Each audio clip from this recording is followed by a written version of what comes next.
Oke, baik. Assalamualaikum warahmatullahi wabarakatuh. Kawan-kawan sekalian, kita bertemu kembali di YouTube channel Kreatif Berkarya. Dan sebelumnya saya ingin menyapa kawan-kawan sekalian, para subscriber YouTube channel Kreatif Berkarya. Terima kasih banyak masih setia menemani YouTube channel Kreatif Berkarya. Dan setelah kami perhatikan, alhamdulillah setiap hari subscriber dari YouTube channel kami ini selalu bertambah. Saya curiga ini merupakan tanda-tanda suatu YouTube channel yang mau maju dan berkembang. Mudah-mudahan demikian. Dan kali ini saya menggunakan masker, ya karena situasinya sekarang kita lagi PPKM.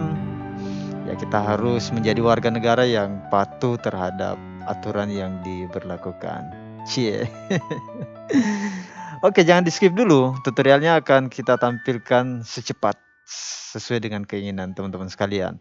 Jadi kali ini saya akan langsung saya bilang tutorial ya. Kali ini saya akan bahas tentang template jurnal. Ya, barangkali di tahun 2021 pembahasan ini masih menjadi pembahasan yang dibutuhkan oleh para peneliti, penulis artikel lainnya. Karena ya, template jurnal ini termasuk hal yang paling penting ketika seseorang ingin mempublikasikan artikelnya di jurnal tertentu. Ya, saya akan memperlihatkan salah satu template jurnal yang saya maksud, yang saya sudah download tadinya. Nah, ini dia. Ya, template jurnal ini ya semacam petunjuk teknis penulisan artikel pada jurnal tertentu. Ya, misalnya di template ini diatur berapa besar font, bagaimana cara penulisan judul, penulisan author, dan abstrak sampai pada penulisan reference. Teman-teman bisa perhatikan di abstrak. Ini berbahasa Inggris. Ya, mohon maaf kalau nanti saya bacanya tidak sesuai ya. Maklumlah kita orang Indonesia dari kampung lagi. Jadi abstrak ini bisa diperhatikan ada petunjuknya. This document gives formatting instruction for authors preparing papers for publication in the journal PIPC. Ya, jadi abstrak ini memberikan format atau instruksi penulisan artikel yang harus teman-teman persiapkan sebelum kemudian dipublikasikan di jurnal PIPC. Misalnya, the authors must follow the instruction given in the document for the papers to be published. Ya, penulis harus mengikuti semua instruksi yang ada di template jurnal ini dalam menulis papersnya sebelum kemudian dipublikasikan. You can use this document as both an instruction sheet and as a template into which you can type your own text. Ya, teman-teman sekalian bisa mengikuti template atau instruksi dokumen ini ya sebelum kemudian misalnya dalam penulisan teks dan lain sebagainya. Kemudian abstract should be written in English, ya harus berbahasa Inggris ya. Ya, karena ada jurnal tertentu yang mengharuskan, sekalipun Indonesia, dia mengharuskan tulisan kita berbahasa Inggris. And so not exceed ini apa nih? 215, ya 250 kata. Jadi tidak boleh lebih dari 215. Tidak boleh lebih dari 250 kata. Jadi kalau di Microsoft Word itu sambil menulis kita bisa perhatikan, wah ini sudah berapa kata. Kalau aturannya tidak boleh melebihi 250 ya jangan dilebihkan, dipadatkan saja. Ya kurang lebih seperti ini, misalnya di introduction, kemudian page layout dan lain sebagainya. Bisa diperhatikan cara penulisan tabelnya, kemudian cara memasukkan gambar dan petunjuk penulisan deskripsi gambar juga diatur. Bahkan sampai penulisan referensi juga diatur. Ya, ini contoh abstrak. Kita akan langsung ke cara menemukan template jurnal pada jurnal yang kita tuju. Ya, kalau di Indonesia untuk menemukan jurnal yang sesuai dengan keilmuan kita, saya rekomendasikan kita carinya di Sinta. Sinta itu apa? Sinta itu bukan ya Sintarama.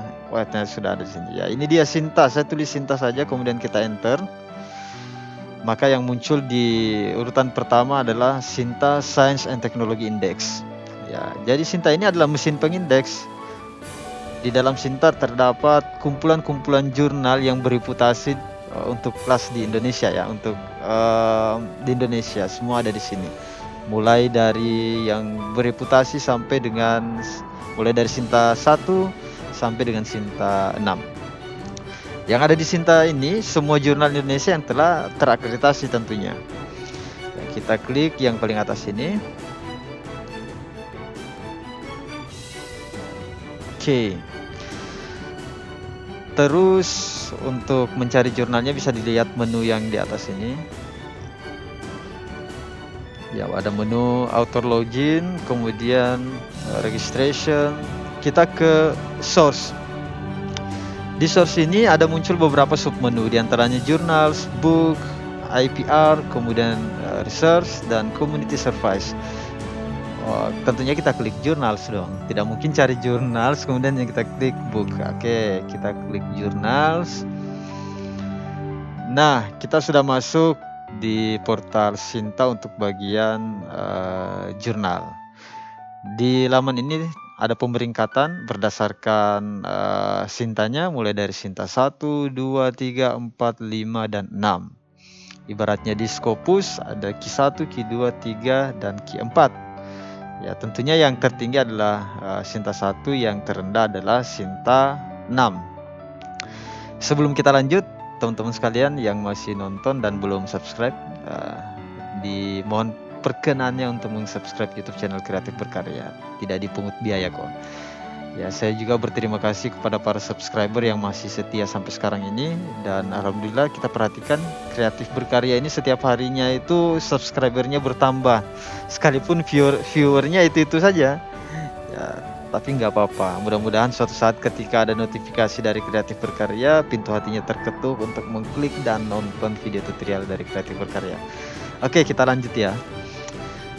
Tergantung, misalnya teman-teman ingin publikasi di jurnal mana, atau jurnal yang telah terakreditasi dengan Sinta berapa. Misalnya di Sinta 3 ya, kita contohkan di Sinta 3, tinggal diklik Sinta 3.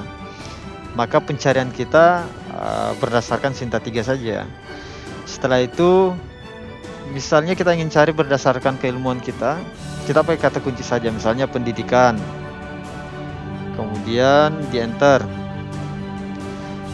Maka di Sinta ini akan menampilkan atau menyajikan semua jurnal pendidikan dan terakreditasi Sinta 3. Kemudian di sini bisa kita perhatikan ya, karena ini mesin pengindeks, maka dia akan menampilkan jurnal berdasarkan ya ada impact-nya, kemudian ada high index-nya, kemudian citation dan lain sebagainya. Ya, setelah itu tinggal kita pilih. Misalnya ada Muad'Dib, studi kependidikan dan keislaman, ada jurnal PIPSI, dan lain sebagainya. Oke, misalnya ya kita ingin publikasi artikel kita di jurnal PIPSI ini, tinggal kita klik. Oke. Ya, ratingnya kita bisa lihat di sini. Misalnya dari 2019 terakreditasi Sinta berapa? Sinta 3, Sinta 3, Sinta 3. Oke, dan memang akreditasinya itu berlaku per 5 tahun ya, kalau nggak salah 4 tahun atau ya sekitar situ, 4 atau 5 tahun. Kemudian di atas kita bisa melihat detail dari rating jurnal ini, ada Sinta score, kemudian high index-nya, kemudian citation-nya.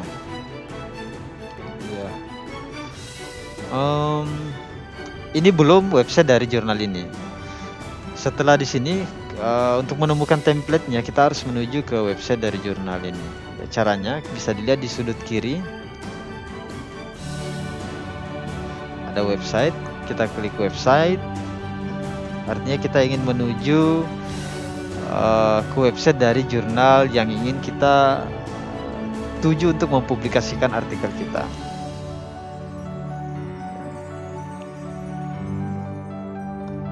Ya, oke, ini dia website jurnalnya. Ya, kita bisa lihat juga di bagian bawah terindeks di mana saja, misalnya Sinta jelas karena terakreditasi, kemudian DOAJ, Directory of Open Access Journals, Google Scholar, kemudian LDT, OneSource, kemudian WorldCat, dan lain sebagainya. Ya, lumayan bereputasi. Selain Sinta 3, dia juga sudah terindeks di Directory of Open Journal Access. Luar biasa ya. Dan pertanyaannya adalah cara menemukan template jurnalnya gimana? Nah, karena beberapa jurnal tertentu, ternyata template jurnal ini menjadi penilaian di poin pertama.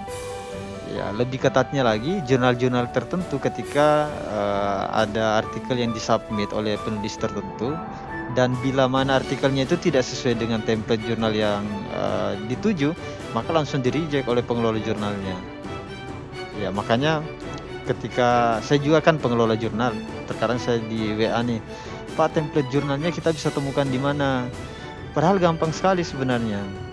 Ya, itu menandakan bahwa penulis tersebut masih pada tingkat pemula. Tapi nggak apa-apa. Kali ini kita akan tampilkan. Saya mau sampaikan bahwa idealnya jurnal itu menampilkan template jurnalnya itu di bagian luar dari website jurnalnya untuk memudahkan para penulis menemukan template jurnalnya. Ya, hal yang paling gampang, kata kuncinya adalah cari saja di bagian luar tulisan template jurnal, pasti ada, saya yakin ada di jurnal ini. Biasanya di sebelah kanan bar ini, sidebar ini, para pengelola jurnal meletakkan template-nya. Misalnya di bagian sini kita cari ada tidak jurnal kontak, kemudian peer review, publication frequency, open access policy, archiving, publication ethic. Kalau tidak ada, kita scroll ke bawah lagi, visitor, kemudian view my stats, tidak ada. Nah, ini dia. Kita dapatkan, kita sudah temukan template jurnalnya. Ya, selanjutnya jangan dilihat begitu saja. Selanjutnya kita klik untuk mendownload. Nah,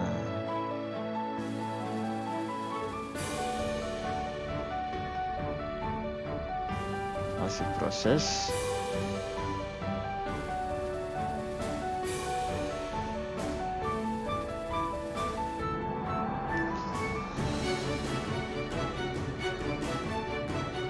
Masih proses download, mohon bersabar. Ini ujian ya, ujian kesabaran.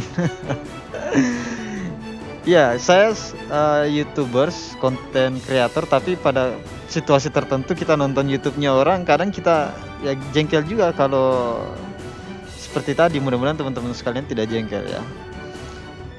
Nah, ini dia sudah terdownload template-nya. Tinggal teman-teman apa istilahnya, menulis kembali artikelnya dan disesuaikan dengan template ini. Seperti yang saya katakan tadi, kalau teman-teman sekalian tinggal submit dan tidak menyesuaikan dengan template-nya, yakin deh akan susah tembus ke jurnal tertentu. Tetapi kalau teman-teman sekalian sebelum mengsubmit artikelnya di jurnal tertentu sudah disesuaikan dengan template yang disediakan, ya, dan fokus and scope-nya juga telah sesuai, yakin pasti akan diterima ke proses berikutnya. Ya. Oke, tidak susah kan menemukan template jurnal? Saya jelaskan sekali lagi, idealnya sebuah website jurnal itu menampilkan template jurnalnya di bagian depan websitenya. Kadang juga di bagian menu-menu ini ada juga template jurnal, atau di bagian sidebar-nya juga ada. Yang pasti dicari saja template tulisan yang kayak ini, template jurnal. Tinggal diklik dan akan terdownload. Selain template jurnal, saya rekomendasikan atau saya informasikan buat teman-teman juga untuk memperhatikan publication ethic, ya, kemudian plagiarism, biasanya juga author guidelines. Semuanya itu harus diperhatikan karena merupakan satu kesatuan yang harus diperhatikan oleh para penulis artikel. Oke, saya pikir itu tutorial, saya kali ini. Kalau kurang menarik ya saya mohon maaf. Semoga, mmm, pembelajaran tutorial kali ini memberikan manfaat buat saya sendiri dan teman-teman sekalian. Jika ada hal yang tidak berkenan atau tidak sesuai mohon dimaafkan. Dan jika ada pertanyaan silakan komentar di kolom komentar di bawah. Dan bagi teman-teman yang ingin request tutorial berikutnya bisa komentar di kolom komentar di bawah. Oke, terima kasih. Assalamualaikum warahmatullahi wabarakatuh.